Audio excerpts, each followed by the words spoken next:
Hi,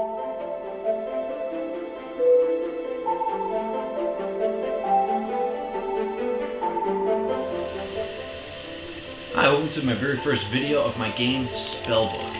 Today I'm going to talk about pretty much just an overview of the game, kind of show you how to play the game, and kind of get rid of any kind of confusion that the rules may or may not have. The rules are pretty, they're laid out pretty well, but I do want to make sure that everybody understands. Sometimes people are more of a visual learner. So here is my game, Spellbook. Alright, and this is pretty much the setup for Spellbook. Each, you and your opponent get one 50-card deck of spells or cards. And then you also place 3 cards in front of you that are represented like this, and these are your mana cards. Now the mana cards are used for casting your spells and or cards or anything else that has a cost to it. So, you also start your the game off with 5 cards. Now you and your opponent can determine however you want to start the game, or whoever can go first. Whether that be a flip a coin or roll a dice or anything like that, rock, paper, scissors. But it's really up to you guys. But the important thing is you draw your 5 cards, and what this does is you pretty much look at your cards and you try to determine what you want to play. Now, really quickly, right up here at the top you have the spell name, and then you have the actual cost. So again, that's that mana down here. That's how much it costs. And just like Magic the Gathering or a couple other games, when you play a spell, you tap a mana. So, here's where it differentiates. There's not a whole lot going on. This is pretty simple game. You have your picture in the middle. You have your element type. So, elements are blacked out if they're not the current element, or they're lit up, like this Holy Blade has the light symbol lit up on it. Also, to note that this is an attack spell. So you have different kinds of spells that you can play.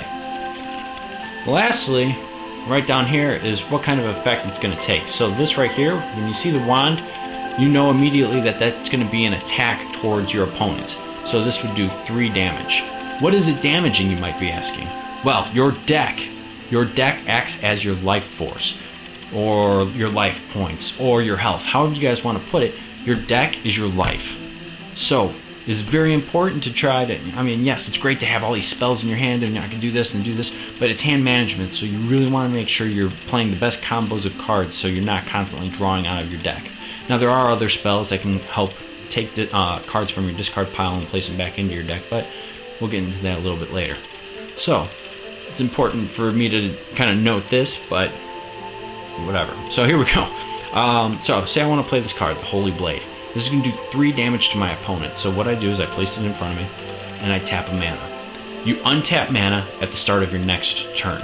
So this means is if during my attack phase, I can tap as many as I want, as long as I have the amount of mana that I want. And then on my opponent's turn, say I want to do something on my opponent's turn, I could do that as well. Maybe I could protect myself or block his spells or block things that are going on.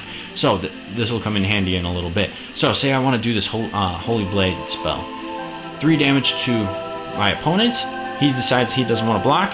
So 1, 2, 3 damage, and he is right now down already 3 cards, plus the 5 that he's already drawn. So next, I want to play. Oh, why don't we play this Ice Robe equipment? So this one right here says immune. One second, we need to focus. Immune to all ice spells. There we go. And of course, this is a pretty cool card. So this one's going to cost 1 mana. So we'll tap that. And then we're going to just place this in play. Equipment cards are very awesome because it's a constant effect that happens throughout the game as long as this remains in play. The only thing is you can only have 1 equipment card at a time. So say you get another equipment card in your hand, you cannot play that equipment card, but you can discard this at any time to play a new equipment card if you think that one's going to suit you better. So I'm going to end it right here because I have a really good protect spell that I'd like to use maybe on my opponent's turn. So we'll keep that from him. So my opponent places hand. So I'm going to. So the opponent. This one right here. It's a weaker attack spell, but the thing is because it's weaker, it doesn't cost anything. But note, remember, my Ice Robe, he can't cast it because I'm immune to all ice spells. So that's going to remain in his hand. But what he can do is play this Tidal Wave. Tidal Wave costs 1. It does 1 attack, and it's unblockable. So he could play that, and I cannot protect myself at all. So he's going to play that. I'm going to take 1 damage. And that'll go right there. Then next, he's going to want to try to play a summon. And summons are really awesome, because what will happen is, as soon as he plays a summon, it's going to do 2 damage, and then this is the amount of life that the summon has. So if he plays this, it's going to do directly 2 damage, so I take 2, discard 2 from my deck, and then I cannot attack my opponent until I kill this summon. So they act kind of as like a wall or a tower that I just can't go through until I kill it. So I see that and I immediately want to block it. So I have that cancel. And because I have a cancel, it takes all 6 of these to cast this. Again, this is more or less just a reference, but it's important because I'm blocking any one of these 6 or any combination of these 6. So because that spider right here has the lit up poison symbol, and because I have at least a poison symbol lit up in my protect spell, that means I can cancel that out. And what will happen is he discards his summon spell, and I discard my protect spell. So my opponent's going to end his turn there, and now it's the beginning of my turn. So what I'm going to do is I untap these, and now it's my turn again. In the beginning of your turn, you draw back up to 5 cards. Again, very important to make sure that you are not just constantly killing yourself.